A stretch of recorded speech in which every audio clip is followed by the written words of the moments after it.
नमस्कार। आज 23 जनवरी 2026 शुक्रवार है। आज हम गोरखपुर से जुड़ी उन खबरों की गहराई में उतरेंगे जो आज सुबह gorakhpur.com पर छपी हैं।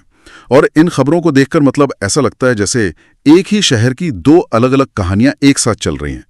तो चलिए समझने की कोशिश करते हैं कि गोरखपुर के विकास, अपराध और सामाजिक ताने बाने में आज क्या कुछ खास है। और शुरुआत विकास की सबसे बड़ी कहानी से करते हैं। गीड़ा यानी गोरखपुर औद्योगिक विकास प्राधिकरण की जो बोर्ड बैठक हुई है, उसमें कुछ ऐसे फैसले हुए हैं जो शहर की आर्थिक तस्वीर बदल सकते हैं।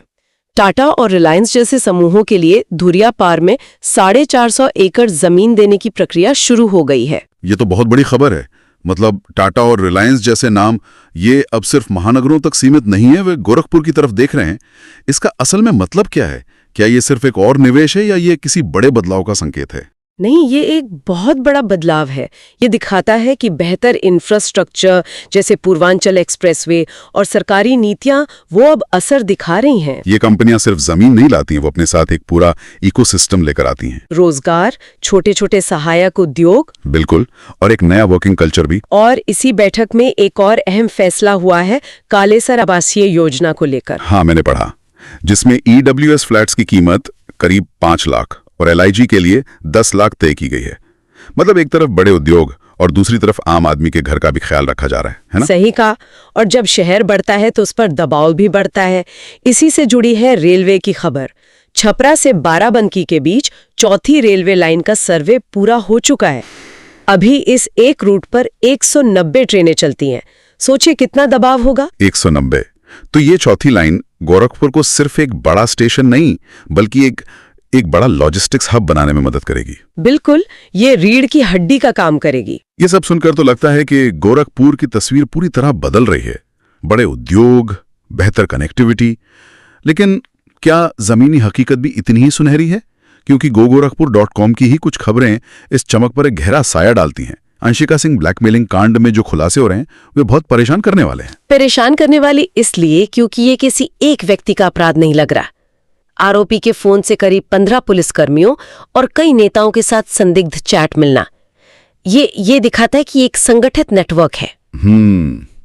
जब सिस्टम के रखवाले ही अपराध में भागीदार दिखने लगे तो ये उस विकास की नींव को ही खोखला कर देता है जिसकी बात हम अभी कर रहे थे। और ये भी पता चला कि उसे पिस्टल बड़हलगंज के एक हिस्ट्री शीटर ने दी थी। अच्छा। हाँ, मतलब अपराध की दुनिया में उसके कनेक्शन कितने गहरे थे। और ये सिर्फ लोकल अपराध नहीं है, शहर में अंतर्राष्ट्रीय फ्रॉड का भी भंडाफोड़ हुआ है। चिलवाताल में एक फर्जी कॉल सेंटर पकड़ा गया है। हाँ, और इनका तरीका भी बहुत शातिर था। ये लोग अमेरिकी नागरिकों को हेल्थ इंश्योरेंस के नाम पर ठगते थे। अब पुलिस मनी ट्रेल की जांच कर रही है, मतलब पैसे के लेन देन की कड़ियां जोड़ने में लगी है। जो कि बहुत मुश्किल काम होगा, है ना? बहुत मुश्किल, क्योंकि ऐसे गिरोह अक्सर वर्चुअल बैंक खातों और क्रिप्टो करेंसी का इस्तेमाल करते हैं, जिन्हें ट्रैक करना बेहद पेचीदा होता है। तो एक तरफ विकास की हाई स्पीड ट्रेन है और दूसरी तरफ अपराध का एक गहरा दलदल। लेकिन इन सब के बीच कुछ अच्छी खबरें भी हैं जो उम्मीद जगाती हैं, खासकर शहर के युवाओं के लिए। सही कहा आपने। मदन मोहन मालवीय प्रौद्योगिकी विश्वविद्यालय यानी MMMU के 187 छात्रों का प्लेसमेंट हुआ है, और वो भी L&T और जिंदल जैसी बड़ी कंपनियों में। ये इस बात का संकेत है कि गोरखपुर अब सिर्फ टैलेंट बाहर भेजने वाला शहर नहीं रहा। बिल्कुल, यहाँ के संस्थानों में भी वो काबिलियत है जो बड़ी कंपनियों को अपनी ओर खींच रही है। और स्वास्थ्य के क्षेत्र में भी एक अच्छी पहल हुई है। जिला अस्पताल को AI वाली पोर्टेबल डिजिटल एक्सरे मशीनें मिली हैं। ये कैसे काम करती हैं? इसका सबसे बड़ा फायदा ग्रामीण इलाकों में होगा। ये मशीनें बहुत छोटी होती हैं, कहीं भी ले जा सकती हैं।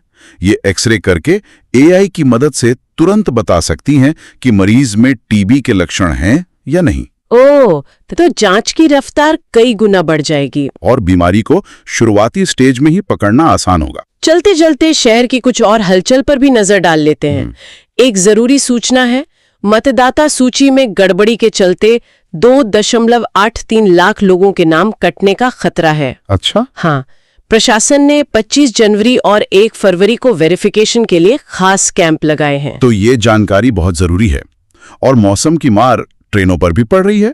कोहरे की वजह से गोरखधाम और पूर्वांचल एक्सप्रेस समेत 10 ट्रेनें घंटों लेट है। देखिए, हम चौथी रेलवे लाइन की जरूरत की बात कर रहे थे और आज की खबर साफ दिखाती है कि मौजूदा इंफ्रास्ट्रक्चर पर दबाव कितना ज्यादा है। सही बात है।